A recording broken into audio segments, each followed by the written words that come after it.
Supreme court نے civilians کے فوجی عدالتوں میں ٹرائل سے متعلق کیس میں عدالت میں سوال کیا کہ یہ تفریق کیسے کی جاتی ہے، کون سا کیس ملٹری کورٹ اور کون سا کیس انسداد دہشت گردی عدالت میں جائے گا۔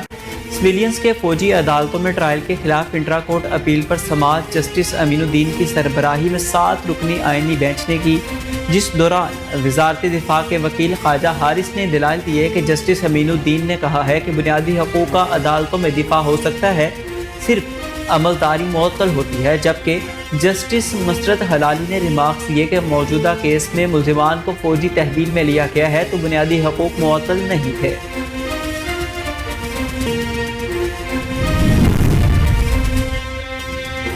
صہیونی حکومت نے نام نہاد گریٹر اسرائیل کا متنازع نقشہ جاری کر دیا۔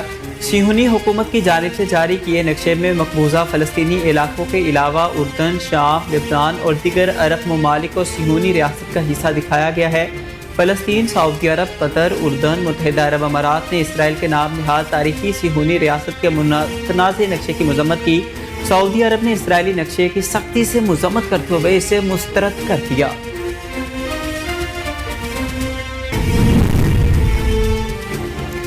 امریکہ کا کہنا ہے کہ غزہ میں جنگ بندی اور قیدیوں سے متعلق معاہدے کی بہت قریب ہے۔ امریکی وزیر خارجہ اینٹونیو بلنکن نے پیرس میں فرانسیسی ہم منصب جین نوول بیرٹ کے ساتھ پریس کانفرنس میں اس بات کی تصدیق کی ہے کہ ان کا کہنا ہے کہ یرغمالیوں کے حوالے سے بھی معاہدہ بہت جلد ہونے کا امکان ہے۔ غزہ میں جنگ بندی کے لیے قطر میں اسرائیل اور حماس کے درمیان بلا واسطہ مذاکرات ہو رہے ہیں۔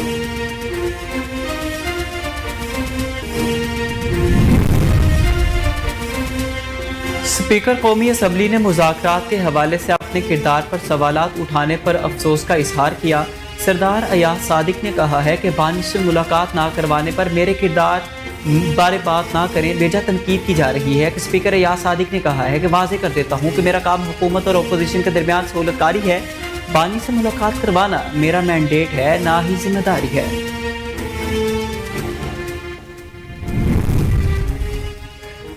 وفاقی وزیر برائے داخلہ اور انسداد منشیات محسن نقوی نے A N F headquarters کا دورہ کیا۔ Director general A N F major general Abdul Moeed نے وفاقی وزیر داخلہ محسن نقوی کا استقبال کیا۔ محسن نقوی نے منشیات اسمگلنگ کے خلاف اے این ایف کی کاوشوں کو سراہا۔ وفاقی وزیر داخلہ سے امریکی سفیر ڈونلڈ پلوم نے بھی الوداعی ملاقات کی، جس میں باہمی دلچسپی کے امور اور پاک امریکہ تعلقات کے حوالے سے تبادلہ خیال کیا گیا۔ محسن نقوی نے پاک امریکہ تعلقات کے فروغ کے لیے امریکی سفیر کی خدمات کو سراہا اور ڈونلڈ پلوم کے لیے نیک خواہشات کا بھی اظہار کیا۔ محسن نقوی کا کہنا تھا کہ کسی بھی پاکستان میں غیر قانونی طور پر رہنے کی اجازت نہیں دی جائے گی۔ وزیر اعظم کے مشیر برائے سیاسی امور رانا ثناء اللہ کا کہنا ہے کہ حکومت کی طرف سے بانی پاکستان تحریک انصاف کو بنی گالہ منتقلی کی کوئی پیشکش نہیں کی گئی۔ ایاز صادق کی واپسی کے بعد مذاکرات شروع ہو جائیں گے۔ علی امین گنڈاپور کے رابطے دونوں نہیں بلکہ چاروں طرف ہیں۔ پاکستان تحریک انصاف کے رہنماؤں کی لیک واٹس ایپ پر گفتگو کے بارے میں رانا ثناء اللہ نے کہا کہ علیمہ خان نے بانی پاکستان تحریک انصاف کے جیل میں رہنے کے سیاسی فوائد اور انہیں زہر دینے کی بات کی۔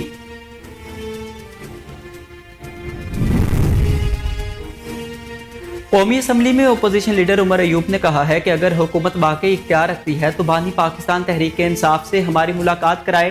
اسلام آباد کے جوڈیشل کمپلیکس میں میڈیا سے گفتگو کرتے ہوئے اپوزیشن لیڈر عمر ایوب نے کہا کہ مذاکرات سے متعلق 3 مطالبات ہیں۔ 9 مئی، 26 نومبر کا جوڈیشل کمیشن اور کارکنان کی رہائی مطالبات میں شامل ہے۔ رہنما تحریک انصاف شیر افضل مروت نے کہا ہے کہ عادل راجہ کے بارے میں بانی نے کہا ہے کہ میں اس کو نہیں جانتا، مذاکرات میں مینڈیٹ واپس کرنے کا مطالبہ نہیں کر رہا، ملاقات کی اجازت دینا حکومت کے لیے کوئی مسئلہ نہیں تھا۔ جیل سپرنٹینڈنٹ نے بانی پاکستان تحریک انصاف کے خلاف ناروا رویہ اپنایا ہوا ہے۔ شیر افضل مروت نے کہا کہ سپرنٹینڈنٹ کے خلاف توہین عدالت کی درخواست دائر کر رہا ہوں، ہمارے کارکنان جیل میں بند ہیں۔ اسلام آباد کی انسداد دہشت گردی عدالت نے ڈی چوک احتجاج سے متعلق کیس میں عمر ایوب، سرتاج گل سمیت دیگر کی عبوری ضمانت میں 7 فروری تک توسیع کر دی۔ ڈی چوک پر احتجاج سے متعلق کیس کی سماعت انسداد دہشت گردی عدالت کے جج ابو الحسن ذوالقرنین نے کی۔ پاکستان سٹاک ایکسچینج میں آج بھی مندی کا رجحان ہے، جس کے سبب انڈیکس 1,13,000 پوائنٹس کی سطح پر ٹریڈ کر رہا ہے۔ بازار حصص میں کاروبار کا آغاز 232 پوائنٹس کی مندی سے ہوا۔ جس کے نتیجے میں KSE 100 انڈیکس گھٹ کر 11,03,915 پوائنٹس کی سطح پر آ گیا۔ بعد ازاں PSX میں 628 پوائنٹس کی مندی دیکھی گئی ہے، جس نے انڈیکس کو 11,35,019 پوائنٹس تک گرا دیا ہے۔ محکمہ موسمیات کے مطابق آج ملک کے بیشتر علاقوں میں موسم سرد اور خشک، جبکہ پہاڑی علاقوں میں صبح اور رات کے اوقات میں شدید سرد رہنے کا امکان ہے۔ رپورٹ کے مطابق صبح رات کے اوقات میں شمالی مشرقی پنجاب میں درمیانی سے شدید، جبکہ جنوبی پنجاب اور بالائی سندھ میں ہلکی سے درمیانی دھند چھائے رہنے کی توقع ہے۔ لاہور میں سورج کی کرنیں بکھرنے لگی، جس کے باعث دھند کی شدت میں واضح کمی دیکھنے میں آئی ہے۔ نو منتخب صدر ڈونلڈ ٹرمپ نے کینیڈا کو امریکہ کی 51ویں ریاست بنانے کی خواہش کا اظہار کر دیا۔ ڈونلڈ ٹرمپ نے اپنے social media platform truth social media پر ایسے امریکی نقشوں کی تصاویر شیئر کی جن میں کینیڈا اور امریکہ کو ملا کر ایک ملک دکھایا گیا ہے، جس پر یونائٹڈ اسٹیٹ لکھا ہوا ہے۔